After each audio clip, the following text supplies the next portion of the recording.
93 The Fan. Hello and welcome into the Skraby Show for March 16th, 2016. Thank you so much for joining me today. We got a little bit of a different Skraby show schedule this week with us heading out to Peoria on Wednesday. There's no Skraby Show Wednesday, and then I believe you have a Padres game on Thursday at 6 p.m., so there will be no Skraby Show. But we got a Skraby Show for today and tomorrow, and boy, do we have a lot to talk about tonight. There's a lot that happened over the weekend, and there's a lot more questions about the starting rotation than we really had about 2 weeks ago. There are a lot more there are a lot more questions about the starting rotation, I think, than before the season even began, spring training even began. Joe Musgrove is likely headed to the IL. We will talk about that. I'll play what Craig Stammen said about that.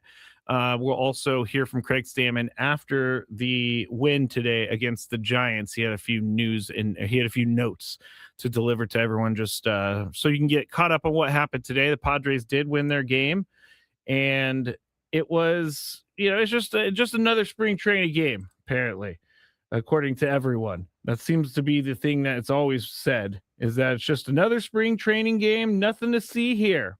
Well, they did win 3-1. Estrada got the win. Let's see. Walker Buehler. That is the news story out of this game. And with Walker Buehler seemingly pitching pretty well right now, he is going to be in this rotation when the season starts. It's not even a question to me at this point. He will be at least the number 5 starter, but likely the number 4 starter to start the year. And that's all because Joe Musgrove is injured. So I'll get into that in just a second. But I would like to tell you how to watch. You can go and watch on Facebook, 97.3 The Fan. You can watch on YouTube, 97.3 The Fan. You can watch on my YouTube at The Skraby Show. X at Matt Skraby, 97.3 The Fan SD on X as well.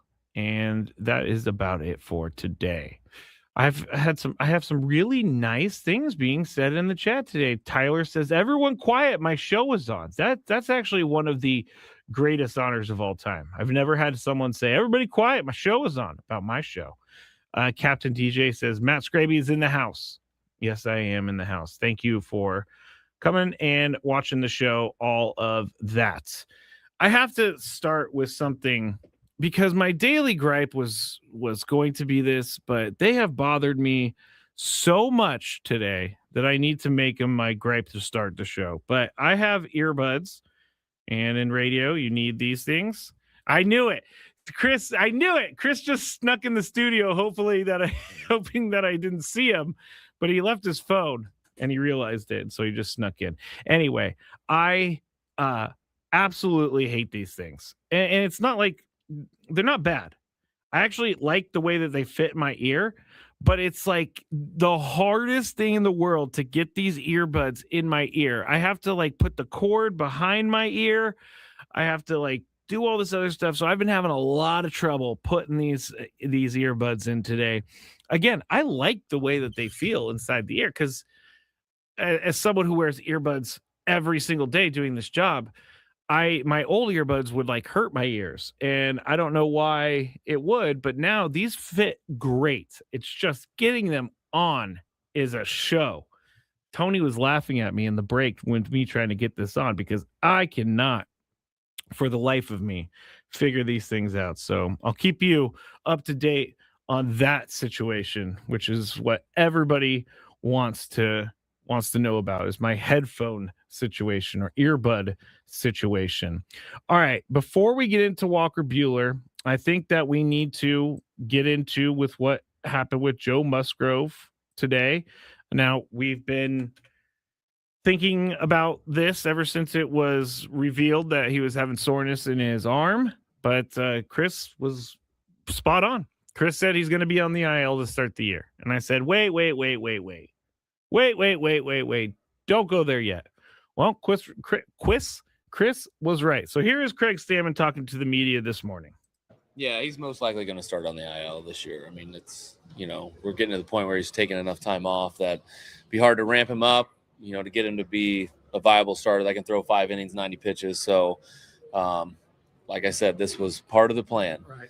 And we knew he was going to have to take some time off. We knew we were going to have to, get him ready for the entire season and not just opening day. What's it do to your rotation? Well, we've got a lot of depth. We've got a lot of competition here in spring training. It's been fun to watch, and guys are competing for spots. We'll miss Joe. All right, so we already got the one part that I wanted to play, the information about Joe Musgrove. But when he says this was all part of the plan, I don't know what specifically he's not, or what he's talking about specifically as a part of the plan, but I can't see soreness in your arm in spring training was a part of the plan. And so, again, I don't know what he was saying was part of the plan. Was it always known that at some point Joe was going to have to go on the IL because his elbow was barking at him? I can see that. I can actually see that. Like, it makes sense to me that a guy coming off of a Tommy John surgery and easing his way back in. Now, we did talk about how he had all of that time off from when he injured his elbow up until this spring training because he injured it during the playoffs. So it was just bad timing for him to come back the next season. I'm not too worried about this yet. I will get worried when we go through a couple rotation turns and he's not back yet. I would think that Joe Musgrove will be back at least by his third start. I would think so. If all goes according to plan, which it hasn't so far, so we need to take this with a grain of salt. But if everything goes according to plan, Joe's back for his third start, and that would be okay. And Kevin Acey actually wrote today something that I thought was, valuable in this first part of the season, but he said the Padres played just 6 games in the season's first 8 days, which means they could conceivably get through at least their first 10 games without needing a 5th starter. If they strategically used a bullpen game at that point, they can make it even further with just 4 starting pitchers on the roster. Now, do I think that tells me that they have thought about this? That tells me that they're not really going into the year thinking, hey, we have to have 5 the first time through the rotation. We can have 4 because we have off days. We're going to be able to manipulate the schedule that way.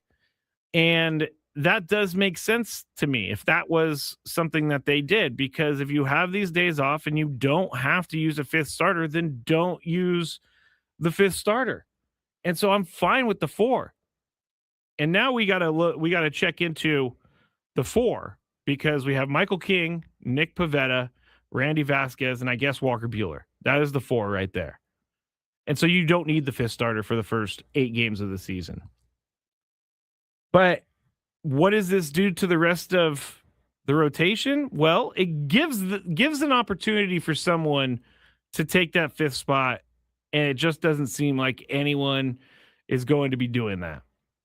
It doesn't seem like Germán Marquez has been good enough to outright just win that 5th spot. It doesn't seem like, Marco Gonzalez is pitching very well, Tristan McKenzie. So there's a lot of guys that this opportunity is open for. And there's a lot of guys this opportunity is open for, but no one is taking it right now. And they have to take it. H2O says, you're trying to convince yourself to buy into the BS. What is the actual BS? Tell me the BS. Because if it's like if the BS to you is Joe Musgrove going on the injured list, I mean, I would think that would have been expected at some point, because not all these guys are going to come back and just be able to put up 180 innings. Oh, he says, or he or she says, that this is all planned. Now, I'm not saying it was planned at all. I'm not saying it was planned. I'm saying there are options, and Kevin Acey was presenting an option. So I didn't think that they were planning on having Joe Musgrove go on the IL to start the year. That is not what I was saying. I was saying that it would make sense if they were planning to put him on the IL at some point during the year. I do not think that this was planned. I do not think that they wanted this to happen. I am pretty sure they wanted Joe Musgrove to start the year in their rotation.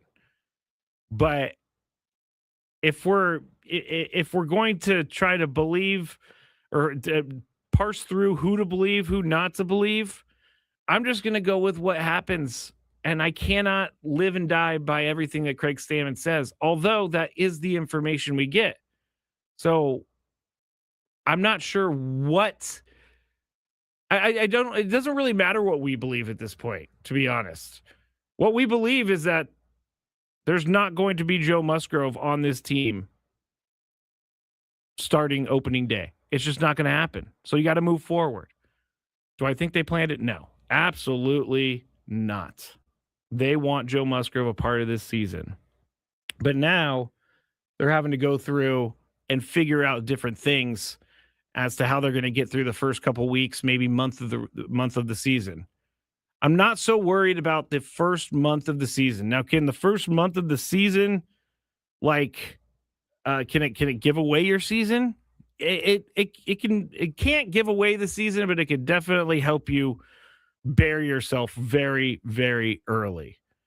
But I think since this is all happening coming out of spring training, I'm just hoping that everyone gets together or gets whatever they need to get fixed and fix it and just get everybody back.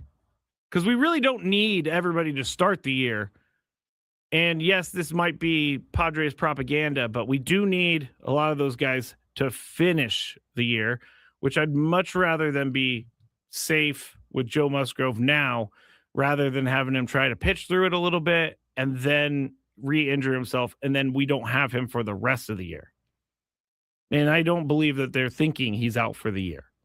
So believe, there are things that we do have to, fight through when a manager comes out and says this guy's injured or this guy is a day-to-day guy, because we have been misled in the past. But again, it's injuries. So how can you really, we can't necessarily prove 1,000% that they were lying or any team is lying. So everybody's just got to take whatever it is with a grain of salt, and I will help get through it with everyone. All right. Eugenio Suarez, Venezuela hit a home run, top of the fourth inning. Italy still leads Venezuela 2-1 in the World Baseball Classic. When we get back, we're going to hear from Craig Stammen after today's game. We're also going to talk a little bit about Michael King, and we'll see where else everything goes when we get back here on the Skraby Show. Jack here with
Matt Skraby broadcasting live from the Bill House Studios. We know how. 97.3 The Fan, The Skraby Show. Thank you for being here. I was looking at the chat in the break, and our friend, who was it? H2O, said they were just dooming. And I get that. And that's the great thing about sports, is that there's actually, like, unless you're really, really just not presenting the facts, there's no real wrong opinion in sports. So I understand why people are dooming. I understand all sides of it.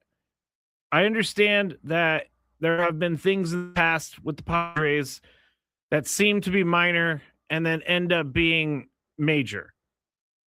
If you look at what happened, if you go back to like when Fernando fell off the motorcycle, at first it was he'll be back, and then, the whole suspension, it was just a bad situation. So I understand why people can hear this and process this and think, this is terrible for our team, and this is terrible for the start of the season.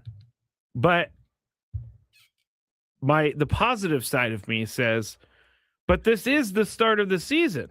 There are many things that can happen throughout a season.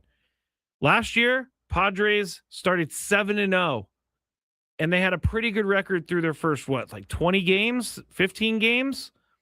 Turns out, in the end of the year, they needed those games. So, if I'm going to be looking at the bright side of of Joe Musgrove being on the IL and the rotation seemingly somewhat falling apart right now, I'm going to look at the bright side and say this is happening at the beginning of the year and not the end of the year. If something happened to Joe Musgrove, say in August, much worse for the team than it is right now. Because if Joe Musgrove gets hurt in August, that likely means he's not back for the playoffs or whatever. But if he doesn't start the season if he starts the season on the IL, then he can come back, and who knows how many more innings he can pitch. I do think that they're going to take it easy with him this year. I think it's how a lot of teams do it. And it's up to the medical staff to tell Joe, hey, you need to throttle it back a little bit because you're still trying to come off of a major surgery. And I'm also seeing opinions out there of Joe Musgrove is a bust now. And he took the $20 million and ran, or the $100 million and ran. I don't think that's true at all. And the reason I don't think it's true is because Joe Musgrove would much rather be pitching right now than being than making money on the IL. I don't know Joe personally, but I've talked to him enough, been around him enough, know enough people that know him to know that he would much rather be out there pitching. So if you want to think that Joe Musgrove is a bust, go for it. It's up to you. I mean, there's no wrong answer here. I don't personally think he's a bust. I don't think injuries make him a bust. But we all know Joe Musgrove is going to be working to get back. As long as he can get back, he's going to get back. So when I see things like that, Joe Musgrove stole money from the Padres, fine. You want to believe that? Fine. But you also have to forget about his win over the Mets in the wild card game. You also have to forget about his no-hitter. You have to forget about all of that stuff. So, yes, it's a terrible way to start the year, but it's not the end of the world. I can't say what you said, KG, but it's funny. Let's hear from Craig Stammen today after the Padres win today. They beat the Giants 3-1, and Walker Buehler started, went 5 innings. I didn't know this. I was alerted that Sam did a talk with, or did a little interview with Walker Buehler. So we'll play that a little bit later as well. But I think we need to focus on Walker Buehler because he's going to be the fourth starter of this team.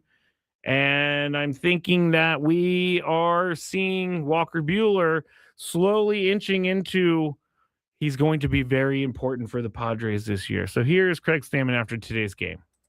Craig, how would you assess what Walker did today? Walker did great. Threw the ball really well, mixed a lot of his pitches, got out of jam. So, did really well today. I know earlier today you said you would wait until you absolutely had to make a decision about roster consideration, but has he put himself in a pretty good position to be in that kind of spot when it's all said and done based on what he's done this spring? Yeah, I mean, you throw 5 shutout when it matters. That is, something to say about it. We're going to keep doing the same thing, keep evaluating everybody. It's not always about results in spring training.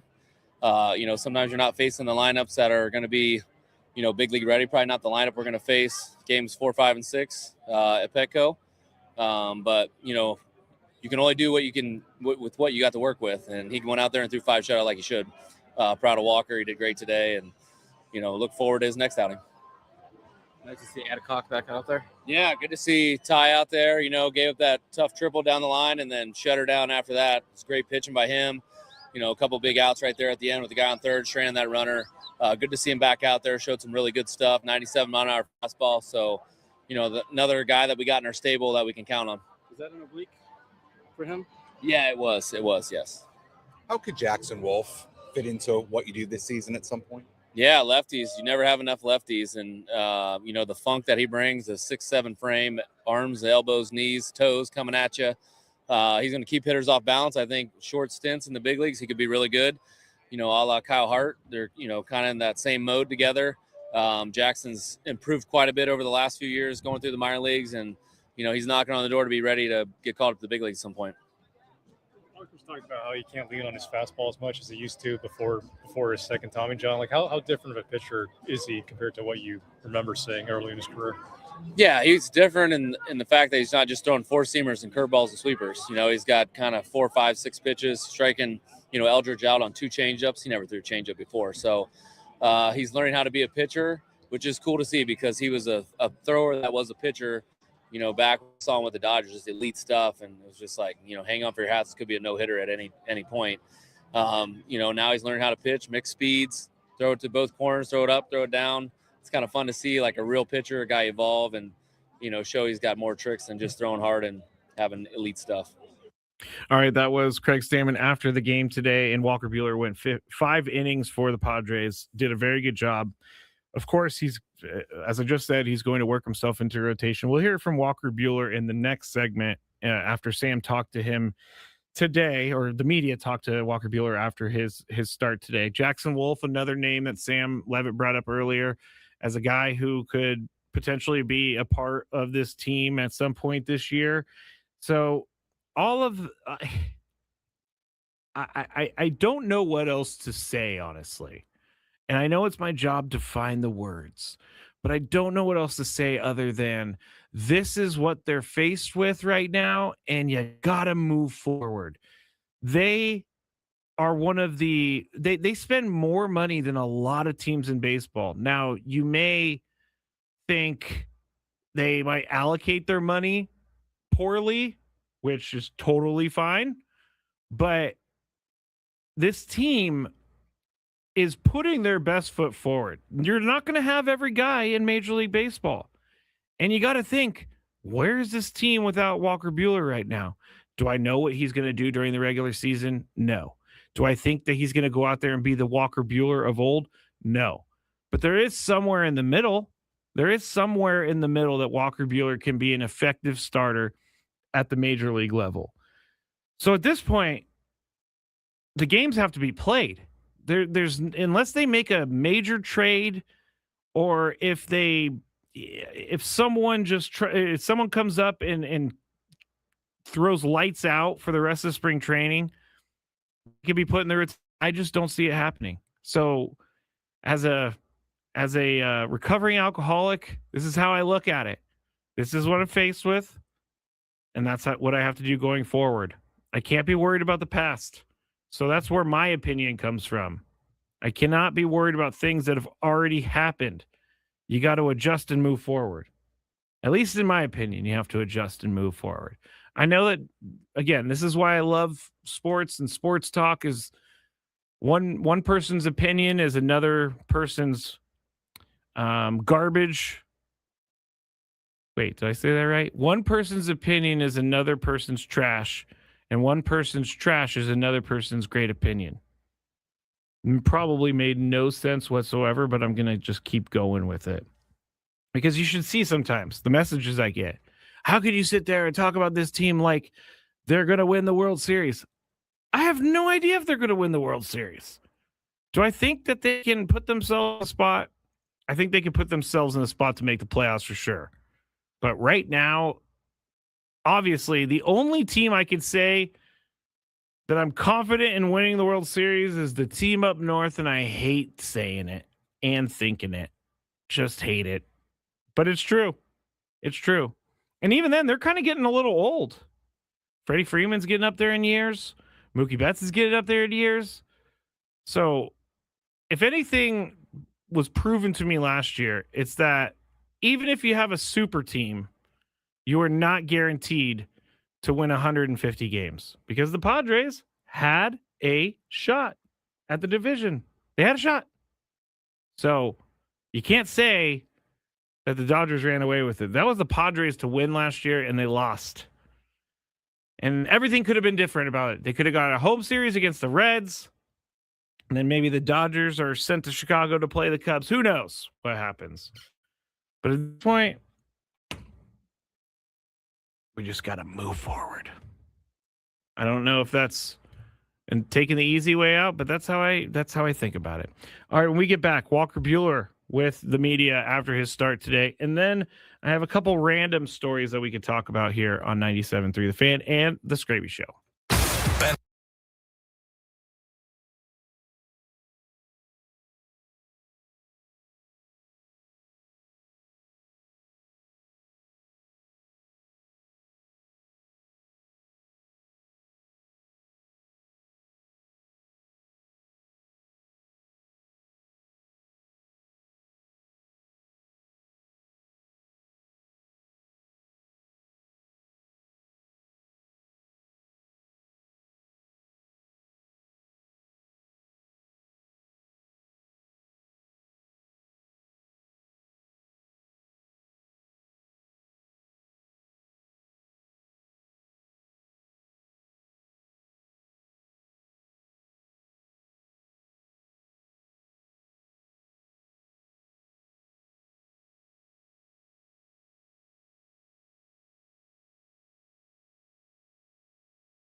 Aztecs, we know how.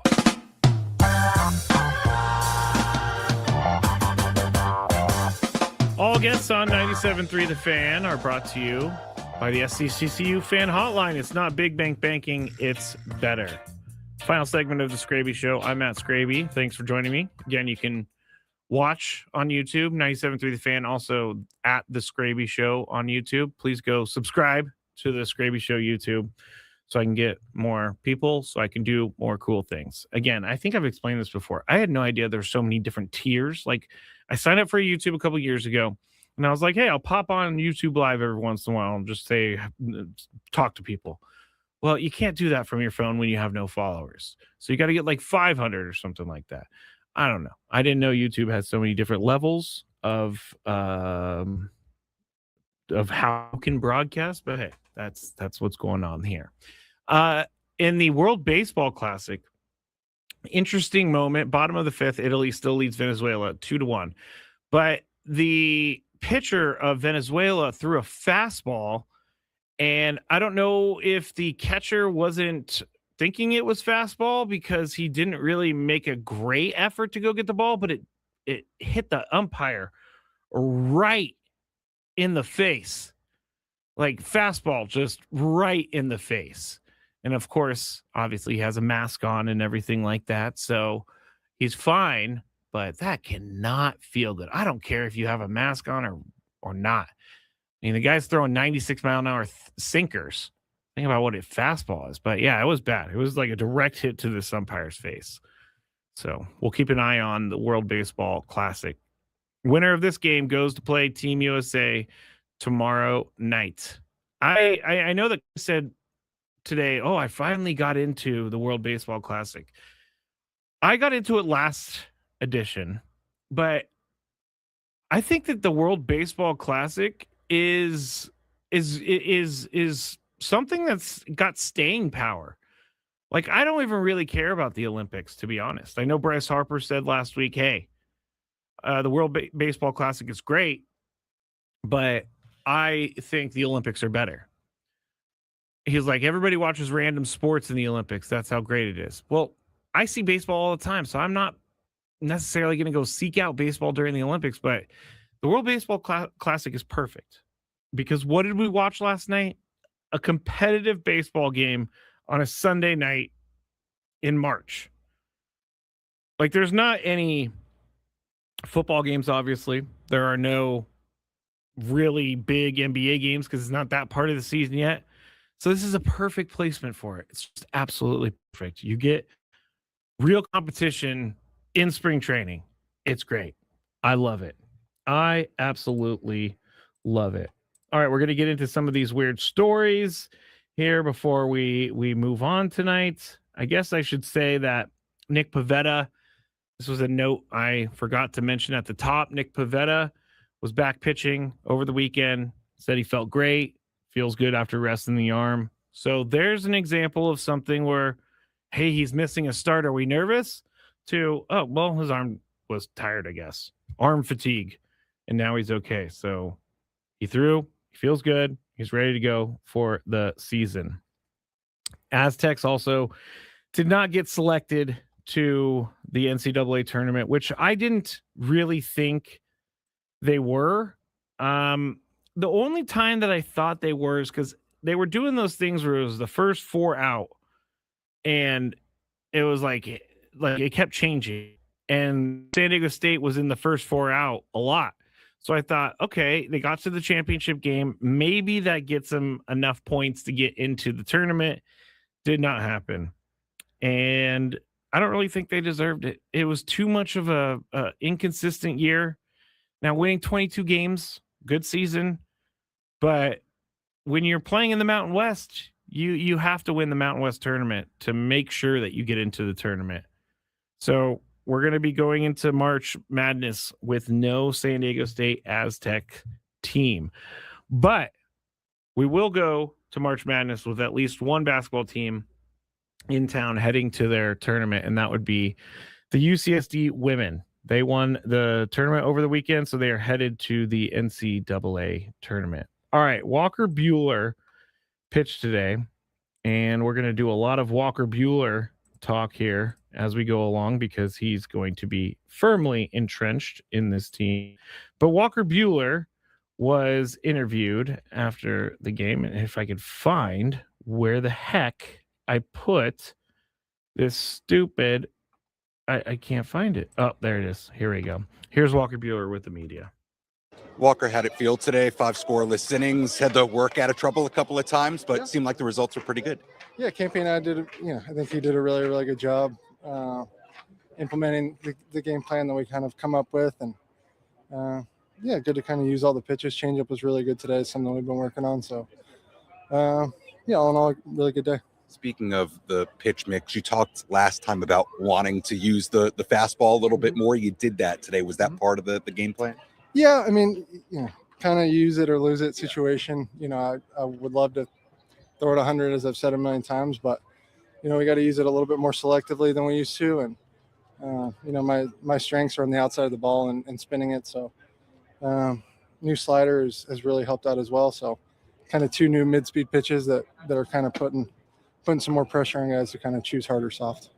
With the 2 new pitches, like how different are they from what you used to throw in the past? Are they minor tweaks? You know what? I don't know if I've thrown the same changeup or same slider for a whole season in my career. I've always been a tinker with those 2. They just don't come quite as naturally to my hand as some of the other ones. And, I didn't throw much sweeper last year. My elbow just wasn't in a position to do it. So really it's 3 new throws that are a lot more familiar in 21. Those were all big throws for me. And so getting the sweeper back, getting a changeup that I feel like I can throw kind of to right and to left. You just, if you don't throw that hard, I feel like the more weapons you can take out there with you, the more comfortable you can be and try and get through games without having to double up a lot of stuff. And all in all, I feel good. 2024, we talked about how you kind of reinvented yourself as a pitcher. Is that an evolving process for you constantly?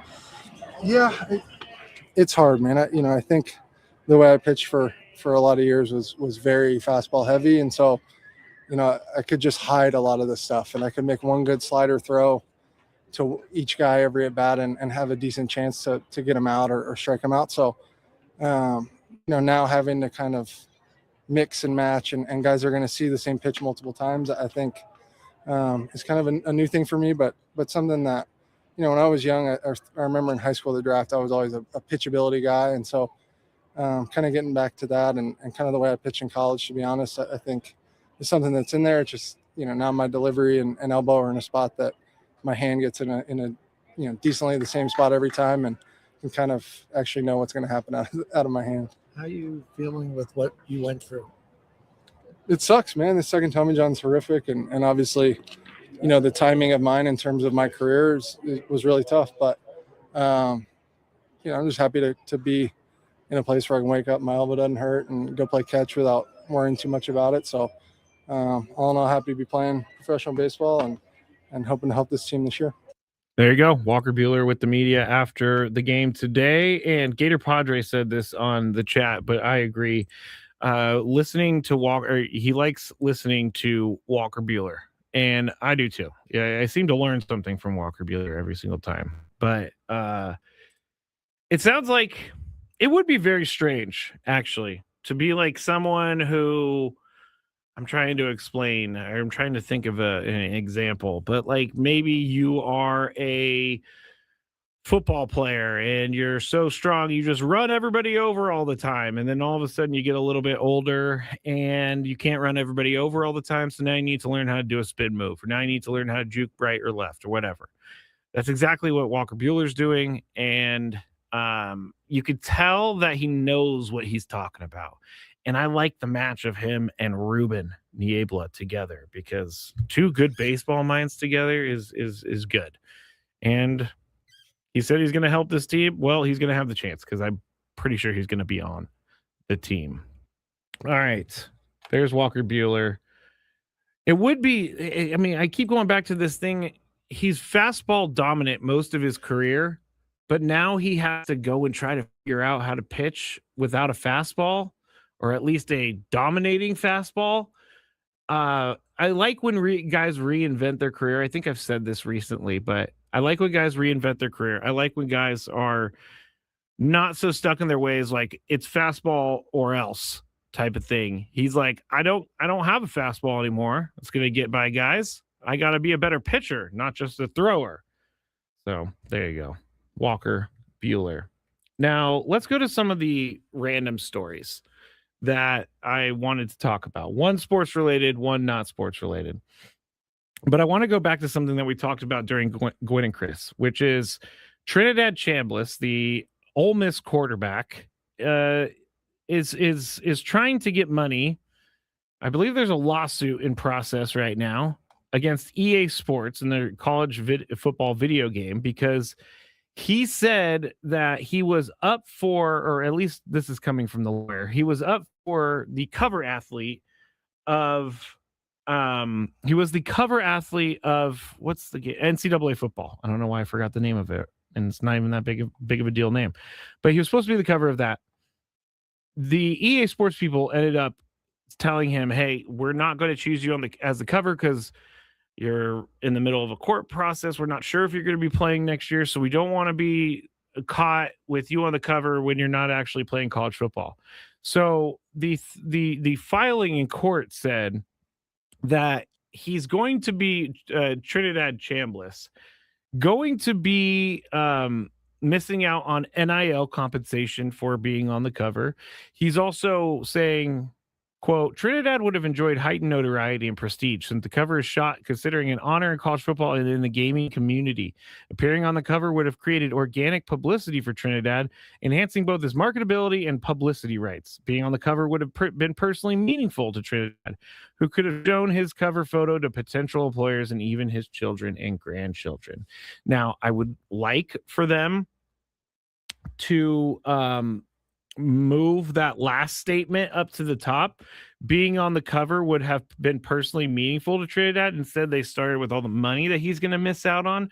But I bring this up to say, why can't we just accept certain things in life? I think all of us have to accept certain things in life. But it just seems like a lot of people don't accept certain things in life anymore. Like, you got dropped by EA Sports because they're not sure if you're going to be playing football next year at the college level.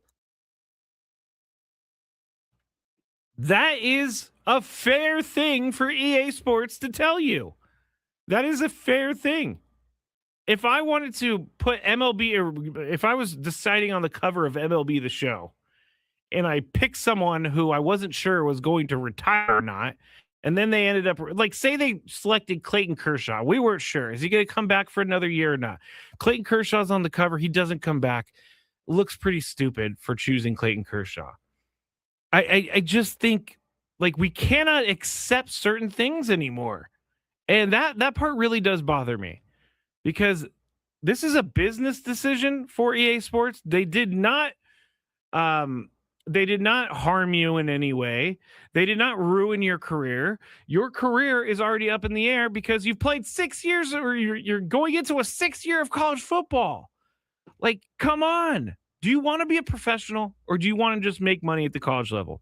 If you want to make money at the college level, then I'm fine with that. Like, that's your choice. Go for it. But if you want to make money at the NFL level, go to the NFL. Stop trying to play college. Some people, this is their only shot at money, is playing college sports and getting paid for it. That's their only shot at money. Some of these guys, Trinidad Chambliss, I don't care if he's an NFL-ready quarterback or not, or NFL prospect or not, he will be brought in by a team. It's not a question. So it just seems like everything these days, everything, all of these things are, it's just such a me society in certain ways. And it really bothers me. And I don't even know if Trinidad Chambliss even wants this to happen. It sounds like a lawyer got in his ear and said, hey, we can file a lawsuit, try to get you some money out of this because they didn't choose you. What if they didn't choose him? What if they just said, hey, we don't want to choose you? Can he still do this? And part of me says that he would be doing this. It's like, take your L and move on, dude. Just take the L. Clay says potential earnings are not fact. Thank you, Clay. 1 billion%, Clay. You get a bunch of points on this, Clay, because no one knows what you were going to make, or unless you had contracts in front of you that said, if you're the EA Sports cover athlete for college football, then we're going to give you $10 million. And if you're not, no $10 million. It just doesn't, it doesn't happen that way. Like you didn't get selected. Move on with your life, please. I don't know why this little thing with Trinidad Chambliss bothered me so much, but it really did. It's like, come on, dude. Every job that I've missed out on, should I go file a lawsuit saying that I would have really liked that job? I would have really had the notoriety put to my name because I got... No, it doesn't work like that in the real world. And I'm getting tired of athletes thinking they are not part of the real world. KG says, how can you not trust his attorney, Lionel Hutz? Didn't know Lionel Hutz was his name, but that's a funny name. All right, this is a non-sports related story, and it has to do with a police officer in Tennessee. He works for the Tennessee Highway Patrol. Now, they're having a lot of problems with drunk driving in Tennessee, apparently. I mean, obviously, drunk driving is a problem everywhere, not just Tennessee. But they're really trying to crack down in Tennessee on this drunk driving. But there's a trooper named James Zahn who arrested at least 8 sober drivers for DUI. The police kind of sort of knew this, they're finding out. So he was arresting people if he thought they had suspicion of drinking and driving, even though they were proven to have not been drinking and driving. And so what they did was they were kind of erring on the side of caution. If you think this person is intoxicated and could harm the public, then you need to arrest them and charge them with DUI. So what happened? But 8 of those people were sober, and they knew about this. The higher-ups knew about this. So what they did, they ordered the trooper, James Zahn, to undergo a 4-hour DUI retraining session. Like, this makes me laugh too. 4-hour course undergoing a DUI retraining session? That is ridiculous. It's stupid. And why not just not arrest the sober people? Because you know what? Those people have to probably pay some money to get out. They have all of this drama that they have to deal with now. It's just a lot. It's just a lot, and I don't like it. And now we're going to go into something else I don't like. What's annoying Skraby today? Let's find out. It's time for the Daily Gripe. Oh, KG tells me Lionel Hutz is a Simpsons reference. I can't believe I didn't realize that. Anyway, thank you for that, KG. All right, the Daily Gripe for today is something to do with my dog Lucky, which I bring up Lucky all the time because he's amazing and I love him. But he's doing this thing. Like I've said this before, Lucky is the most dog that I've ever had in my entire life. Likes to dig, likes to hide things, likes to jump in puddles, all of that. Well, his thing now is he's been digging a lot. I think he's trying to get like a gopher or something. But what he does is he digs all the dirt into a pile, and then he goes and lays in it and sleeps in it. So he comes in all dirty. And I've tried to been telling him that. Like, hey, bro, you can't be laying in the dirt. That's just not good. But every time, like 3 times this weekend, cleaned up the dirt. Came back outside. Dirt was all over the ground and he was laying in it again. So, Lucky, come on, man. Come on. I don't have time to give you a bath every single day. At least he's not rolling in coyote feces anymore like he used to, because he would. But I just don't have the time to give you a bath every single day, big man. I just want to say to Ken Duncan, said earlier, always love to you. Gotta say it. LOL. Chris Ello, I like him, but I love listening to you, and I'm turning 60 this year. Keep up the good work. Thank you, Ken. And Ken says, just sucks. With my job and life, I rarely listen live. Odyssey is how I listen. Been here from day one of the sports family. So glad Let's Talk Hookup is on here now. Thank you very much, Ken. Thank you to everyone. Have a great night. I'll be back with you tomorrow. Chris and I start at 2 p.m. Yes, that's the showtime on 97.3 The Fan. Have a good night. Hey, it's Skraby.